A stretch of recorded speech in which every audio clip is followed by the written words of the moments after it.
माझं नाव रुपाली रेवनाथ काळुंके। मी प्रॉपर छत्रपती संभाजीनगर इथली आहे, म्हणजे औरंगाबाद।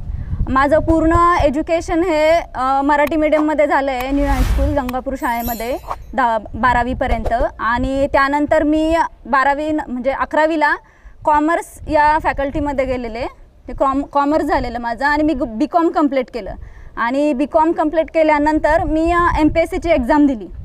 ओके, आता MPSCच्या एक्झामबद्दल तुम्हाला माहीत असेल नसेल आय डोंट नो, पण मला तुम्हाला इथे सांगण्याची ही संधी मिळाली। मी तुमचं भाग्य समजते आणि माझं पण, की इतक्या छोट्या मुलांना मला बोलण्याची किंवा ह्या एक्झामबद्दल सांगण्याची संधी मिळाली। कारण ज्यावेळेस मी शाळेत होते त्यावेळेस मला ह्या गोष्टीचं नॉलेज नव्हतं किंवा मला माहीत पण नव्हतं।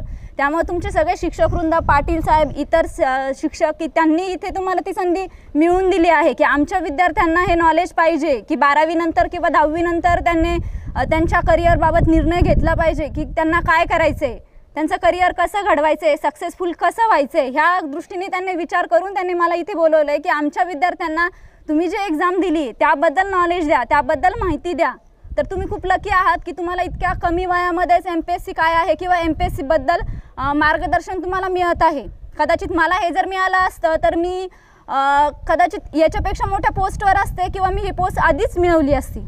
असू द्या, पण मला आता अशी अपेक्षा आहे की मी जे तुम्हाला सांगणार आहे, जे तुम्हाला मार्गदर्शन करणार आहे, त्यातून निदान किमान ह्या शाळेतले कमीत कमी सांगते मी 5 ते 10 विद्यार्थी तरी ॲटलिस्ट गव्हर्नमेंट नोकरीला किंवा एक सक्सेसफुल व्यक्ती बनावा अशी माझी इच्छा आहे की मी जे सांगेल त्याचं सार्थक झालं पाहिजे। इथे 11-12चे पण विद्यार्थी आहेत, त्यांच्यासाठी स्पेशली मी सांगणार आहे शेवटी। पण सुरुवातीला आता मी कसा अभ्यास केला आणि MPSC म्हणजे काय आहे। सगळ्यांना सरकारी नोकरी तर माहीत असेल, सगळ्यांना माहिती आहे ना सरकारी नोकरी म्हणजे काय असतं। त्यासाठी आपल्याला MPSC किंवा UPSC द्यावी लागते। ओके, मी MPSC दिलेली आणि त्यामध्ये PSI म्हणजे पोलीस उपनिरीक्षक। पोलीस तर सगळ्यांना माहिती आहे, सगळ्यांना माहिती आहे ना पोलीस। पोलीसमध्ये कॉन्स्टेबल असतात, हवालदार असतात, मग PSI असतात आणि त्याच्यावर पण पोस्ट असतात।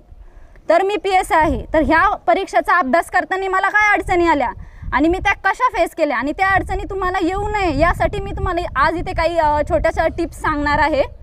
ॲक्च्युली अभ्यास करत असताना किंवा त्याच्या आधी मला ह्या परीक्षेचं काहीही नॉलेज नव्हतं, पण ज्यावेळेस मी ह्या परीक्षेचा अभ्यासक्रम बघितला तर सर्व अभ्यासक्रम 5वी ते 12वी पर्यंतचा होता, म्हणजे जो आता तुम्ही अभ्यास करत आहे।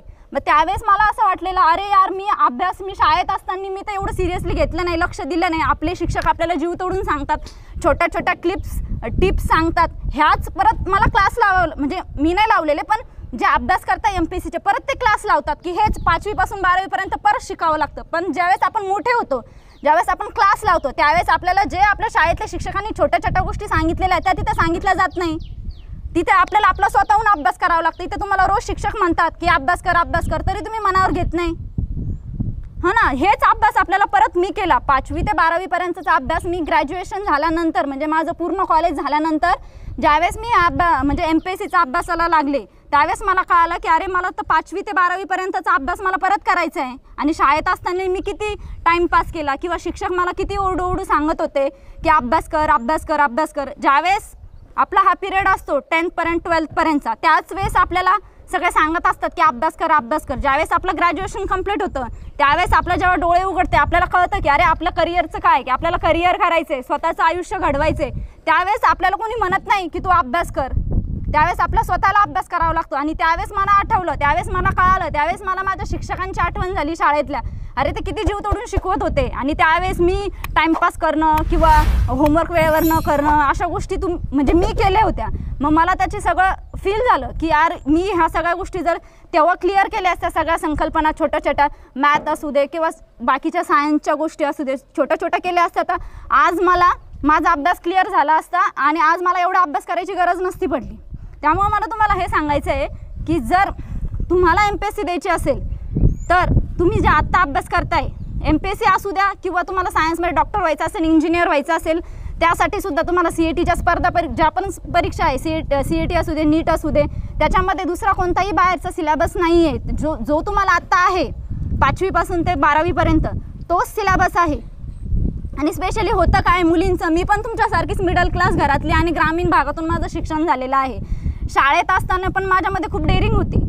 आम्ही घरात म्हणजे 3 मुली होतो, तरी पण बाकीच्या बहिणींपेक्षा माझ्यामध्ये जास्त शाळेतल्या प्रत्येक इव्हेंटमध्ये मी भाग घ्यायचे. मी कधीच विचार नाही केला की घरचे काय म्हणतील किंवा लोक काय म्हणतील, माझ्या मैत्रिणी काय म्हणतील, मी जर समोर गेले भाषण करायला गेले चुकलं तर कोण काय हसतील.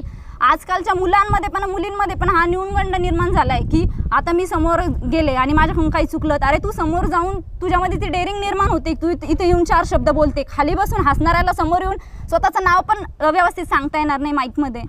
माझ्या बाबतीत पण ह्या घटना घडलेल्या आहे. म्हणून मला तुम्हाला मुलींना सांगायचं आहे की तुम्ही स्वतःमध्ये कॉन्फिडन्स निर्माण करा, शाळेच्या प्रत्येक इव्हेंटमध्ये भाग घ्या. हेच ते स्टेज आहे की तुम्हाला फ्युचरमध्ये कॉन्फिडन्स निर्माण करेल.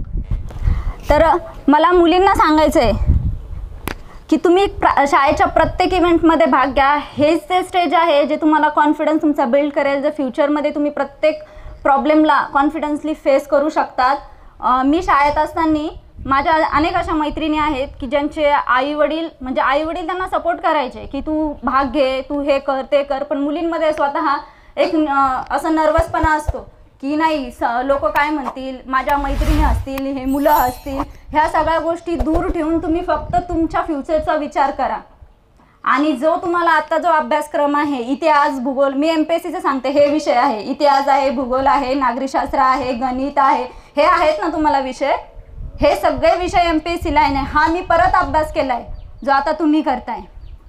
आणि जर तुमचं ध्येय असेल की तुम्हाला सरकारी नोकरीच मिळवायची आहे तर तुम्ही म्हणजे जे 11वी ते 12वीचे कला शाखेचे विद्यार्थी त्यांना सांगते, तुम्ही ते कला शाखेमध्ये आहात, तुमचा 50% अभ्यास MPSCचा हा कला शाखेतून होतो. मी आधी पण माझ्या भाषणात सांगितलं आहे, जर तुमचा उद्देश असेल तुम्हाला सरकारी नोकरी मिळवायची आहे तर तुम्ही आर्ट्समधून BA करा. 11वीला कला शाखेचा 11वी आणि 12वीचे जे राज्यशास्त्र आहे, इतिहास आहे, हे जे सब्जेक्ट आहे ह्या सर्व सब्जेक्टचा अभ्यास MPSCला आहे. मी कॉमर्स घेतलेला असल्याने मी परत BAचा जे अभ्यासक्रम आहे, जे पुस्तक आहे त्यांचा परत मी अभ्यास केला.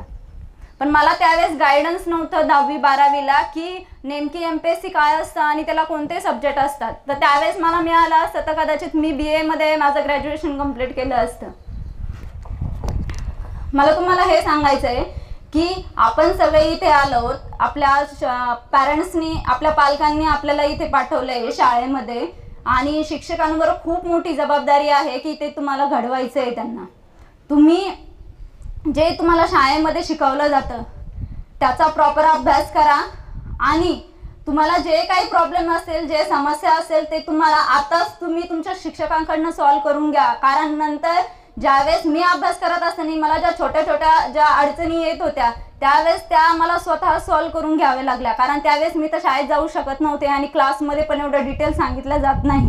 मी परत ह्या सगळ्या गोष्टींचा परत तुम्हाला काय सांगते की तुम्ही हाच अभ्यास जर प्रॉपर केला, आणि मराठी शाळेसारखं शिक्षण कुठेच नाही. कारण की आता बघितलंय की जो MPSCचा रिझल्ट लागलाय किंवा पोलीस भरतीचा रिझल्ट लागलाय त्यातील 90% विद्यार्थी हे मराठी शाळेत शिकलेले आहे. आणि MPSC जे करतात त्यातील पण बहुतांश मुले हे आर्ट्स शाखेचे आहेत किंवा त्यांचं BA कंप्लीट झालेलं आहे. आणि ह्या शाळेचं मला पण एक प्राऊड फील होतो की ह्या शाळेचे भरपूर विद्यार्थी आहेत जे पोलीस भरती आणि DYSP आणि PSI या पदावर आहे. म्हणजे ह्या शाळेतून खूप विद्यार्थी चांगले घडतात आहे, शिक्षक त्यांना घडवतात. माझी अशी अपेक्षा आहे की तुमच्यातील पण बहुतांश विद्यार्थी पण चांगल्या पोस्टवर, चांगली पोस्ट मिळवून आपल्या शिक्षकाचं, आपल्या शाळेचं, आपल्या पालकांचं नाव मोठं करावं. हा व्हिडिओ आपल्याला कसा वाटला ते आम्हाला कमेंट बॉक्समध्ये कळवा आणि आपल्या मित्रांबरोबर शेअर करायला विसरू नका.